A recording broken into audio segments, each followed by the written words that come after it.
అతి తక్కువ బడ్జెట్తో మీ పర్సనల్ ఇంటర్వ్యూస్ మరియు వ్యాపార ప్రకటనల కొరకు ఈ నంబర్ని సంప్రదించండి.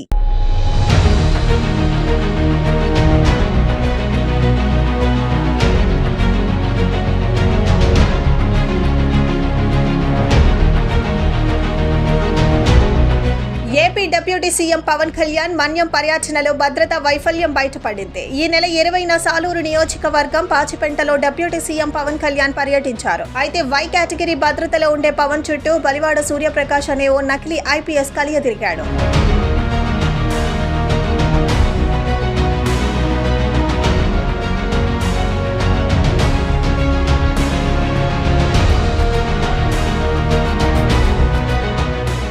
అధికారిలా హుందాగా వ్యవహరిస్తూ హడావిడి చేశాడు. ఐపీఎస్ యూనిఫామ్ లో ఉన్న ఆయనకు కొందరు పోలీస్ అధికారులు సల్యూట్ కొట్టి అతడితో ఫోటోలు కూడా దిగారు. అయితే అతడు విజయనగరం జిల్లా వాసిగా తెలుస్తోంది. ఈ ఘటనపై హోంమంత్రి అనిత సీరియస్ అయ్యారు. భద్రతా లోపంపై సమగ్ర విచారణ జరిపి కఠిన చర్యలు తీసుకోవాలని సంబంధిత అధికారులకు ఆదేశాలు జారీ చేశారు. అయితే ఐపీఎస్ యూనిఫామ్ లో వచ్చిన సూర్యప్రకాష్ రావును విజయనగరం పోలీసులు ఇప్పటికే అదుపులోకి తీసుకున్నారు. కాగా నకిలీ ఐపీఎస్ వ్యవహారాన్ని అధికారులు ఆలస్యంగా గుర్తించడం కొసమెరుపు.